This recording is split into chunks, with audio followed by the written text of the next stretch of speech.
Let's take on Pylon. A rather unusual character, this Raven is afraid of heights, and it is only when he's piloting an AC that the fear is suppressed.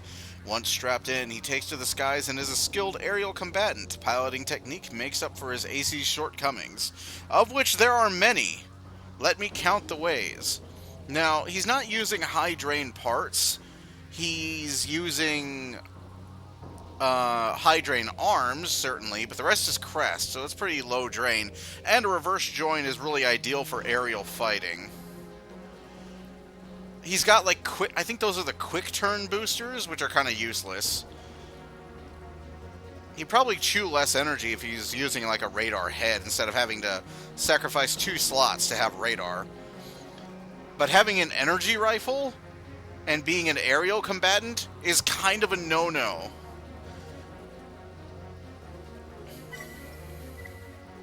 So if you want to take to the skies, I got bad fucking news for you. You ain't taking to fucking nowhere. Probably gonna get stuck in the ceiling. So yeah, the parking lot sees a lot of use later on in the game where you can drag people in here and just fucking maul them.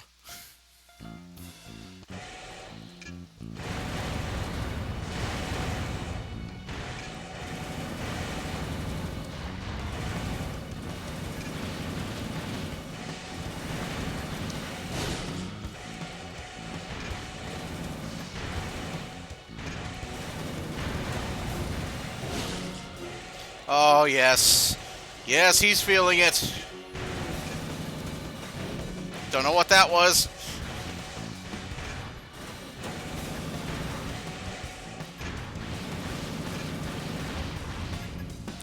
There's also a lot of cover in here.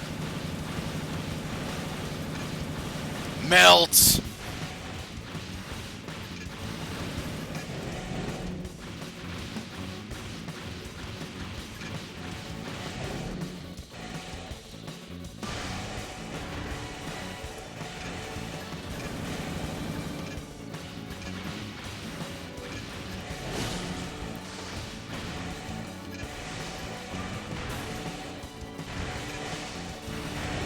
Ah!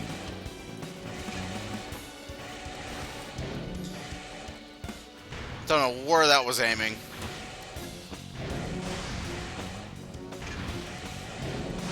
Fucker. Come here and get stabbed!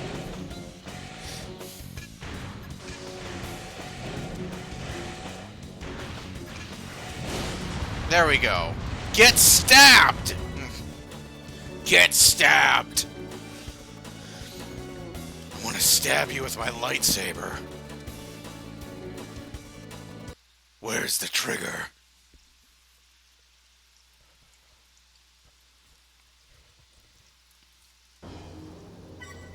$6,000.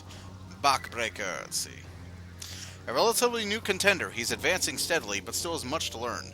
His progress through the upcoming tier of opponents should provide clues as to any notable strengths or glaring weaknesses. Glaring weaknesses, I can't hit shit!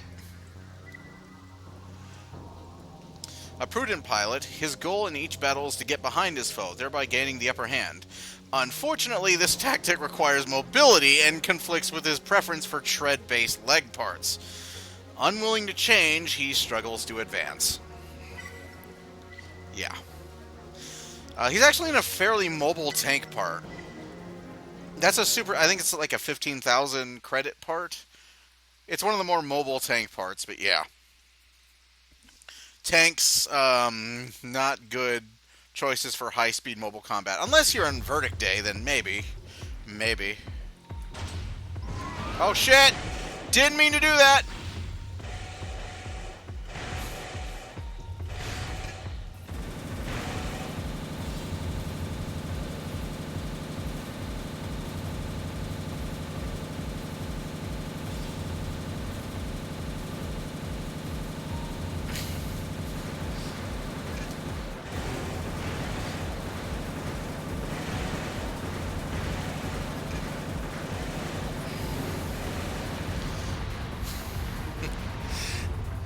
Next. I told you, machine guns are vicious in this game. Point it at him and push and squeeze the fucking trigger till the thing goes click. You'll win most arena fights. Oh, Fixer. Okay.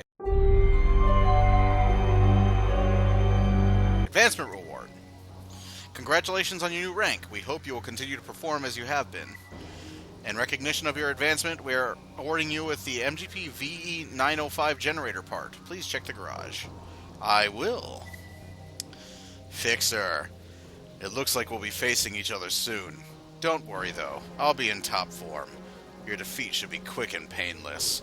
Fixer ain't joking. He's got a lot of high heat parts. And your first time fighting him, he's probably going to kick your ass. So, what's this generator? Because I got the Raws. Is this better than the Raws? No, it is not.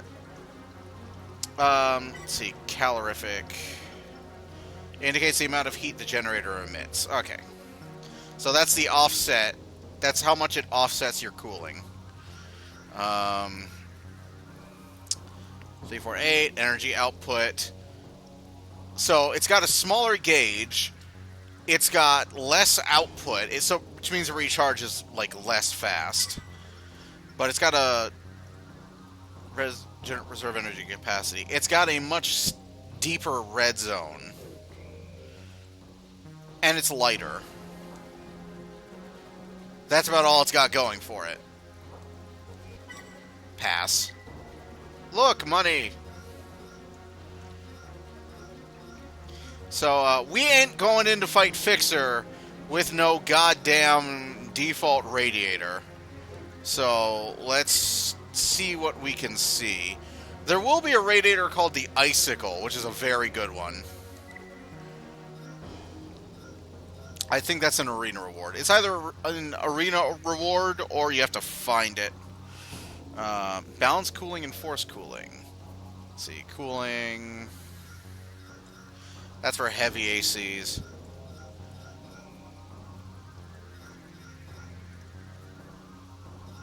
Now, in Armored Core 2, the starting radiator is actually, like, super legit. It's legit one of the better radiators to have, and because Armored Core 2's heat mechanic isn't quite as developed as 3's, you can really just go with it for the entire game. Here, you're gonna have to put some thought into it, and the general idea, like, the part that was generally used was the Icicle. Force cooling. So this one has just generally better all-around cooling. So this is what we're going to go with for now.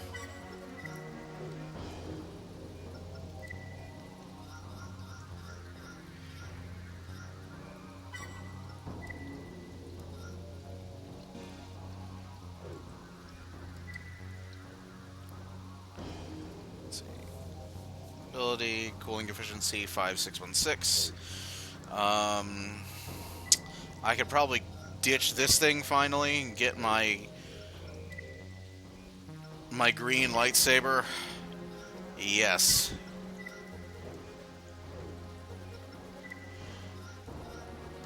There we go. This is the one that I always use.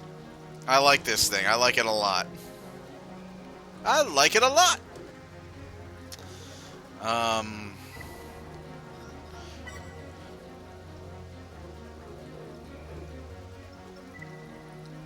So, what do we got for arms? Those are decent ones.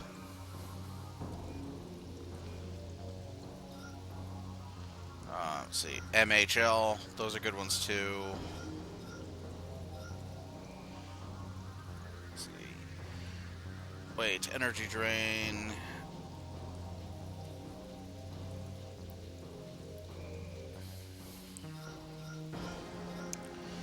Gale, Rex.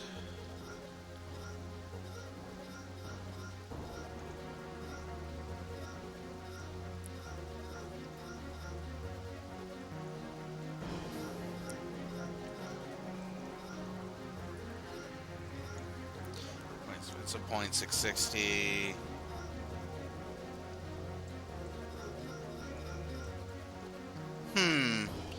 Do I want the Cam 11?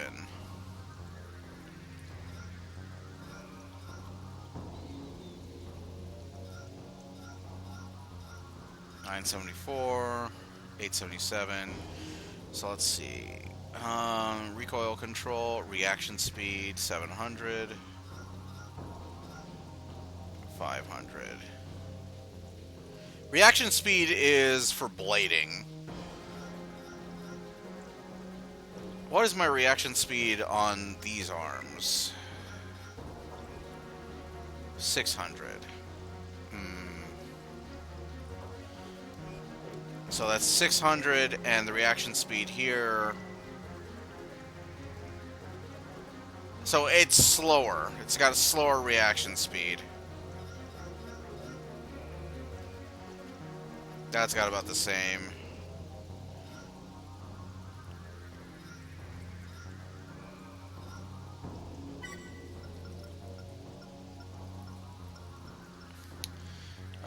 Select their arm part while tagging with a blade.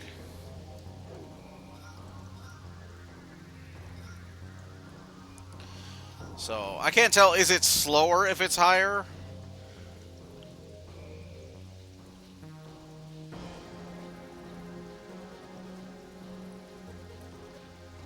Because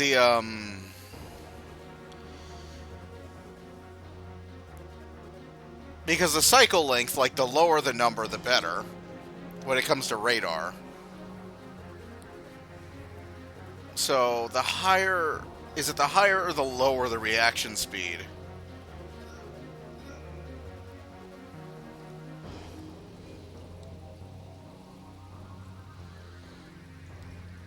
Because that's 700. And recoil control is 284.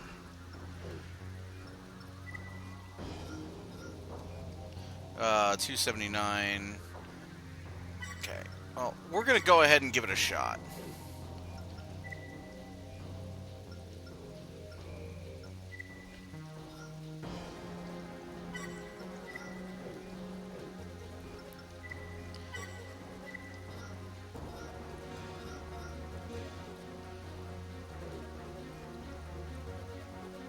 Okay, now we're starting to look a little badass. Unfortunately, there is no L24 part, or fortunately. It depends on how you look at it, I guess. In Armored Core 2, there was a part called the EWR L24. It was an extremely high damage weapon that you could get early on. It would end most fights fairly quickly. The only problem it had was it was dumb fire. It would not lock on. You had to manually aim it. And because From Software don't know what the fuck a crosshair is, you had to use this weird-ass moving column of red lines to aim it. And so, like, half your shots would miss unless you were, like, a fucking Jedi. Unless you had used it so many times, you were like a fucking Jedi with it, and you could, like, use the Force to hit everything.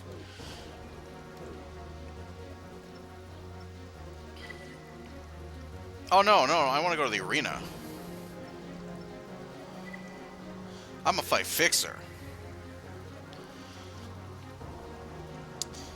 His innate understanding of AC warfare tactics and strategies surpasses that of any other pilot, but his own record is surprisingly inconsistent. Were he to apply himself, most believe he would rank among the arena's best, and he's rocking the Moonlight, which means getting in close is probably a bad idea. He's got multi-missiles, vertical missiles, and a heavy exceed orbit core. But the thing you're really going to want to be afraid of are the missiles and that handgun. That's a lot of heat being poured into you, and he will put you in output down. Oh yes, it will happen. Ruin. There's a lot of places to dodge in the ruin, so we're going to go in there. This may be a terrible mistake. In fact, I'm already regretting it. I probably shouldn't have picked the ruin. There's a lot of places to get trapped, but there's also a lot of cover. Also, you start with him behind you. I just realized that.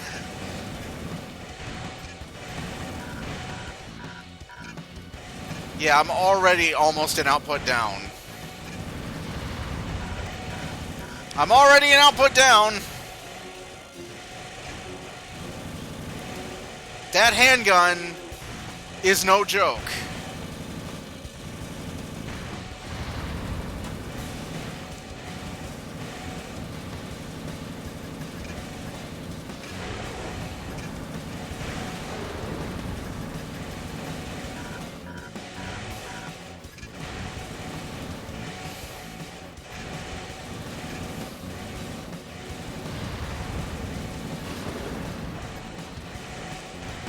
Whew. That could have gone poorly. Where are you? You're in front of me! Shit!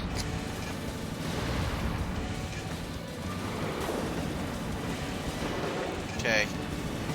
Is he... Did you use up all your handgun ammunition?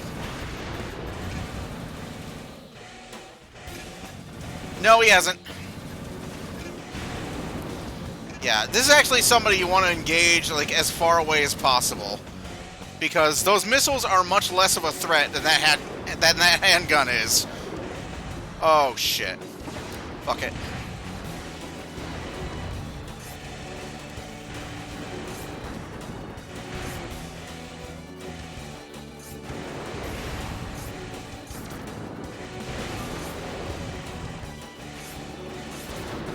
Oh my god. I'm winning the damage race, but I'd rather it was not a damage race with this guy.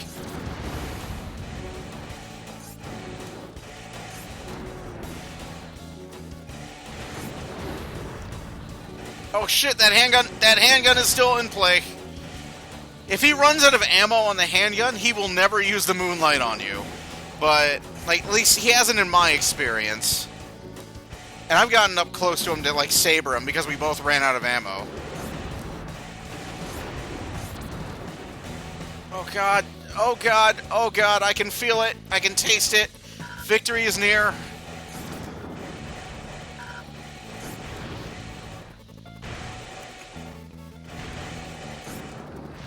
Oh god. Sorry! Jesus. Let's see that in instant replay. This should give a better showing of what the replays look like and why Armored Core 2's replay feature sucks.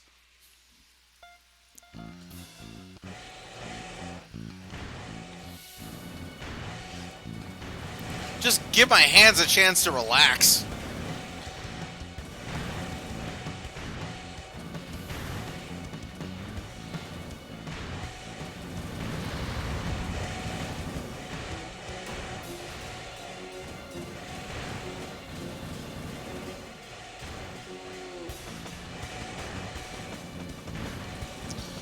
Or it'll just focus on him.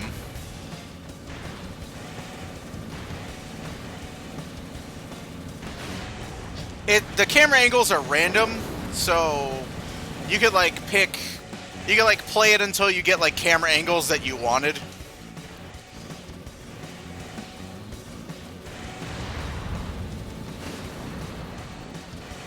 Oh, fucker, tag me with that pistol.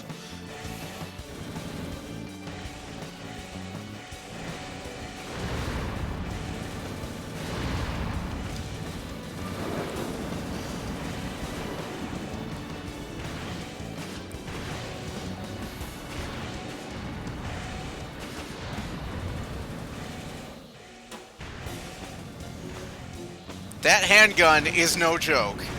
The majority of the damage he did to me came from that handgun.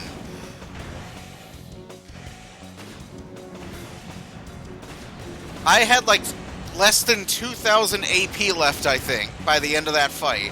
Most to all of that was from the handgun. A lot of the missiles he's firing did not hit me.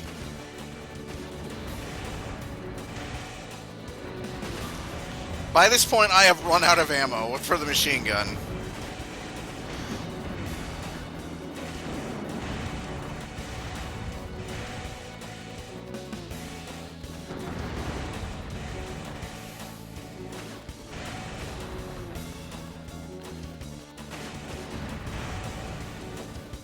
God, that pistol! That pistol will heat you up so fast.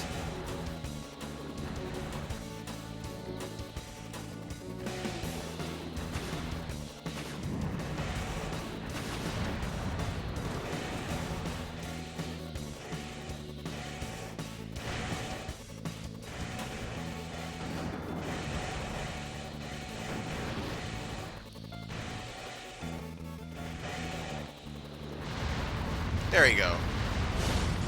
Fuck you.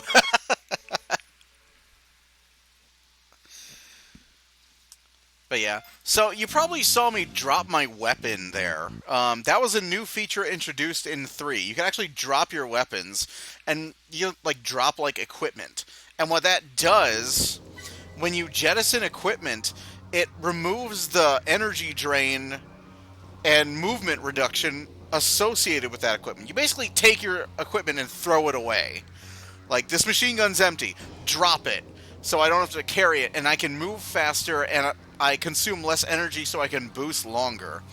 And it's a pretty good thing to keep in mind when you're in really tough arena fights or really, really hard missions.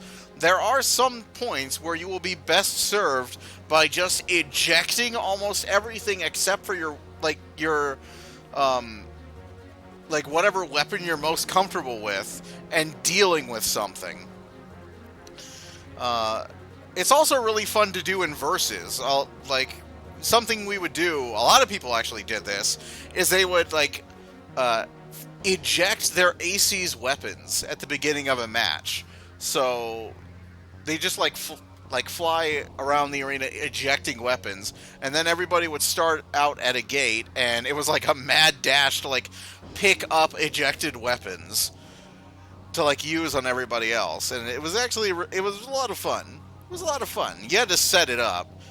I wish it had been a default sort of game type where it just took everybody's equipped weapons and randomized them across the arena, and you had to pick them up. That would have been really cool.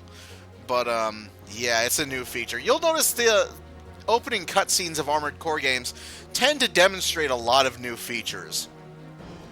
In Armored Core 2, they demonstrated the addition of Overboost, for example. Extensions and Overboost. Neither of those were in the original Armored Core games. In Armored Core 3, they showed off Exceed Orbits. They showed off discarding weapons. It actually showed off 2 things that weren't in this game. One of them was the built-in missile launchers in that one AC's arms when it gets its head blown off and goes all crazy and fills the sky with missiles. That was a planned part, and that part is actually in the game, but it doesn't do anything. That was supposed to be an inside weapon. That was supposed to be a part that goes inside the AC's arms. And I think it was that concept later became the micro missiles in Nexus, but I'm not sure.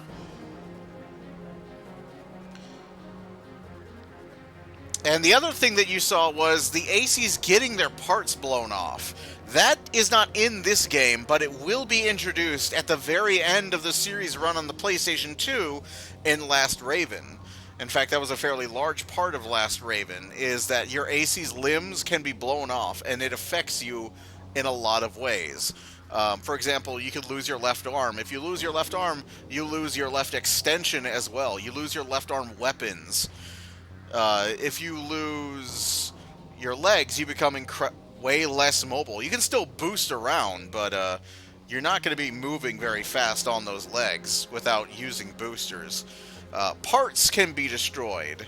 I think that is introduced in Silent Line, as a matter of fact. In the very next game, you saw the machine gun AC, or one of them in the intro, empty its gun into the other AC's laser rifle. It's using it as a shield.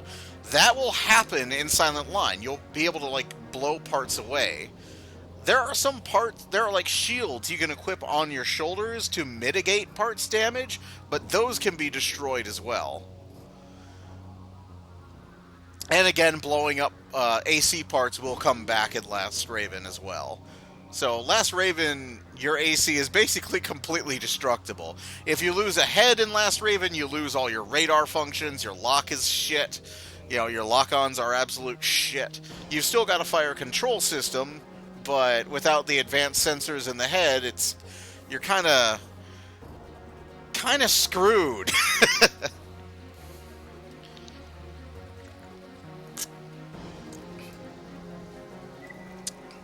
But yeah, that's Fixer. He's there are ACs before that can probably wreck you if you're not careful.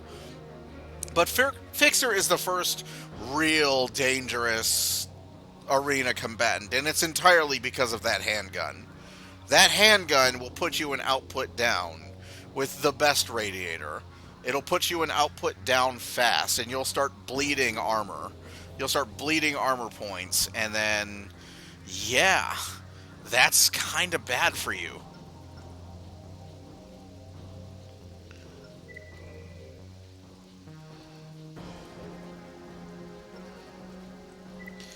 Speaking of output down, yeah, this is the guy. A stickler in his ways, he equips only high-speed solid shell weapons. There is nothing fancy with regard to his combat style, but if he is able to draw and hold a bead on an employment... employment? The fuck did that? What? So we're about to fight Chain Impact. This guy's all about the machine guns, so we're probably going to want a wide area. We don't want an area where we could get, like, caught on level geometry, like I was getting caught fucking constantly. Although the abandoned factory is a place to consider, because the AI is so rock stupid in some of these games that they will empty out all their ammo reserves into the wall trying to shoot you through it. This becomes really stupid in Silent Line, for reasons I will show you when we get to it. But yeah, that will hurt. In fact, I'm pretty sure that part is banned in tournaments. The cannons he's using right now, because of how ridiculous they are.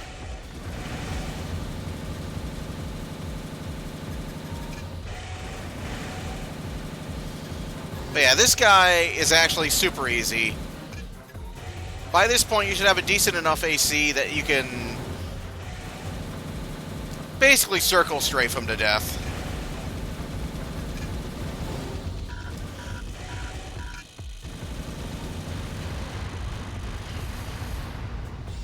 Yeah, you saw why those weapons are so ridiculous just now. They will put you in output down really quick. And that constant heat pressure will be really hard, will make it really hard to bleed off that heat from using even the best of radiators.